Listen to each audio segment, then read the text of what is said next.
I am here with Tal.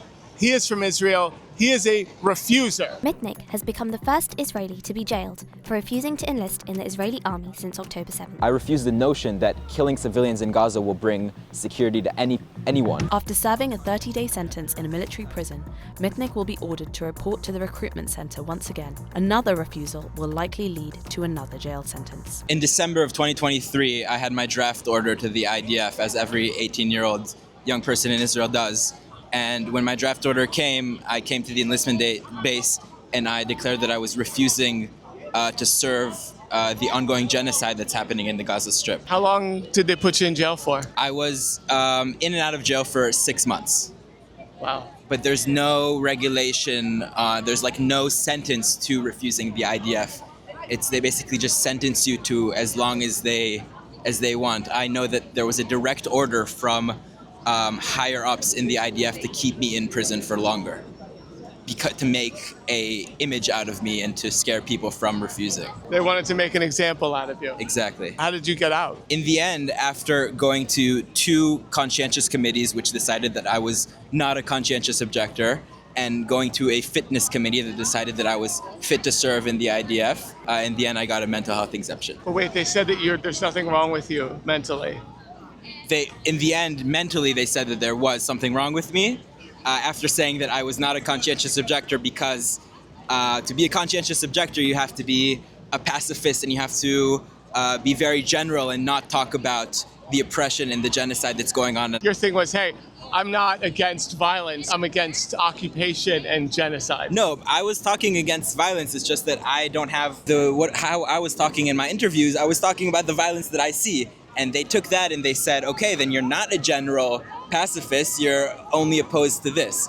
And, yeah. I mean, obviously, a pacifist, or I don't know if I'm a pacifist, but someone who talks against the things that are going in his backyard can't be against everything. This idea, the only way to maintain the Jewish supremacy that exists right now from the river to the sea is by pushing out the Palestinian population from 48 borders, from the West Bank and from Gaza.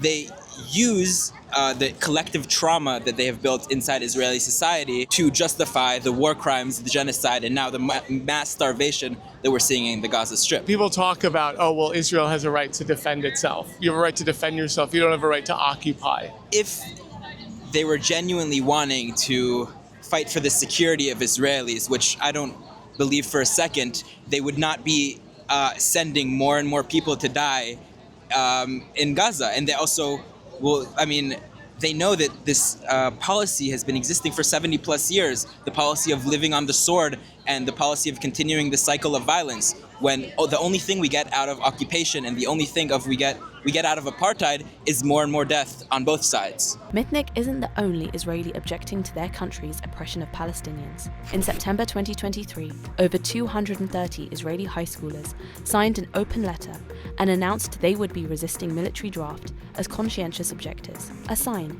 that the number of refuseniks is growing in Israeli society. From the second you are born to become a soldier. It's not only the law in Israel, it's the society. And declining to serve in the military may lead to refuseniks being labelled traitors.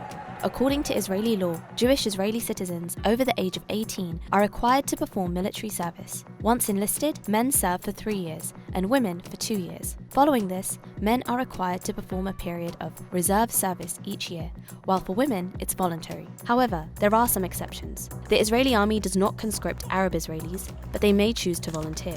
Exemptions are also granted on medical, legal, and religious grounds. While Israel provides exemptions to certain religious minorities, it does not permit objections based on political grounds. A military tribunal in 2004 rules that refusing to serve based on political grounds falls under the umbrella of civil disobedience. Hence the reason why conscientious objectors are imprisoned. We won't turn a blind eye to the genocide in Gaza and to the occupation just because that's what we're supposed to do.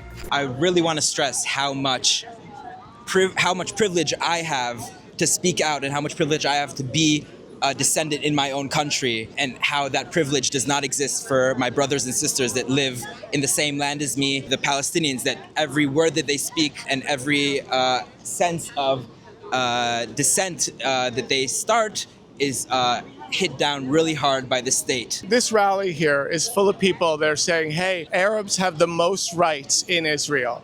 They have more rights than they have in any of the other neighboring Arab states. I mean, that's just simply not true. Palestinians, they also refuse to recognize that Palestinian is even a thing. They say it's made up, yeah. They said it's like a fantasy land. There are Arab Muslims who live there who now call themselves Palestinian. Exactly, yeah, There's you don't never think they been a exist. unique culture, country. You've heard the rhetoric. They can't also claim to be in favor of rights for Palestinians and also deny their existence as a people.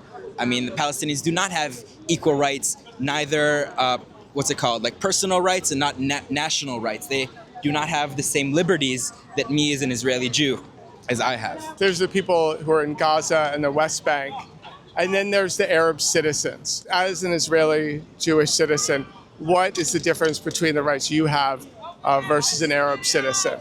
You just have to look at how many new Jewish cities or places have been established since 1948 versus how many Palestinian Arab communities have been established since 1948, and that number is 0. There is no public transportation. The funding is extremely racist, and you see that there are ministers inside the government that are talking about Judaizing the Negev and the Galil regions inside of Israel, which means ethnically cleansing the Palestinians from that place. In the Negev, for example, with the Bedouin communities, that since 1948, when they lived in very vast areas of land, they've been pushed into cities to make room for more and more Jewish settlements. Yeah, so they've been pushed out to make room for people that are moving from Brooklyn. Yeah. So there's a big debate in the U.S. about the word Zionism. When I hear Zionism, I think of the original, like Theodore Herzl, David Ben-Gurion, where it was, wanting an ethno-state, a Jewish ethno-state. Living in Israel as a Jew safely and with dignity is not Zionism to me. What's your definition of it? Well, definition of Zionism, if we take it from a long time ago, is to create a Jewish majority in the land of Israel. And when Herzl and all these people thought of this idea, there was a population living there. And to create this Jewish majority, they had to expel 750,000 Palestinians in 1948. There's no other way that they could do this without expelling Palestinians. And this want or need for a Jewish majority to keep Jewish safety has been maintained since 1948 in policies that have pushed out and expelled Palestinians from all across the land. These same people will say multiple times we gave them a chance to have their independence, and each time they just refused it and, swatted our hand away. It's bullshit because no one ever, when we say about these peace talks, no one ever talks about refugees. No one ever talks about the settlements. No one ever talks about all these needs that Palestinian if you want in good faith to come and offer a Palestinian state, then you need to talk about these issues that are very vital to what it means to have Palestinian freedom. Yeah. I mean, even in Oslo, which was considered like a peace, Oslo Accords, yeah. Yeah, the Oslo Accords. They didn't talk about, while they were signing Oslo, Rabin was building more and more settlements in the West Bank. And Yitzhak Rabin. Yeah, Yitzhak Rabin. And in the disengagement in 2005, some people say that was an act of peace. But when you look at the people that made it, the Ariel Sharon and his helpers, the real, what they really wanted to do with the disengagement was to further legitimize building more and more settlements in the West Bank. Yeah, that is funny because Yitzhak Rabin was killed by the messianic Zionists, like the ultra far right, ultra nationalists.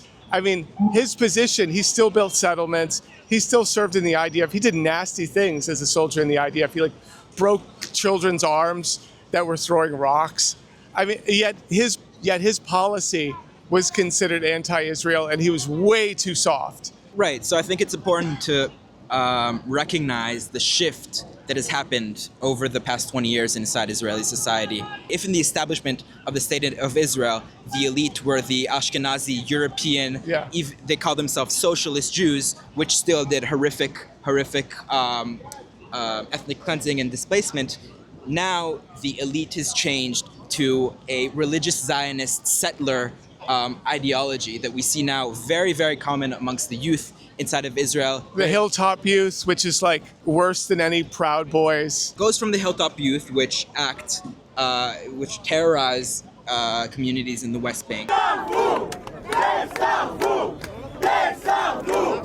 In one sentence, why should people refuse to serve in the Israeli army? Because there's a genocide and you don't enlist into an army that's committing a genocide.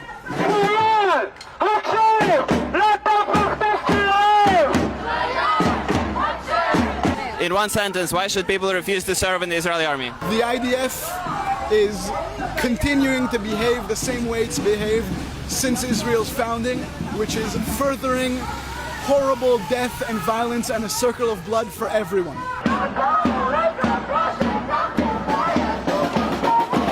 Because the Jewish state that trying to present me wanna exterminate the people of Gaza, and we can't be silent. Never again is now for everyone.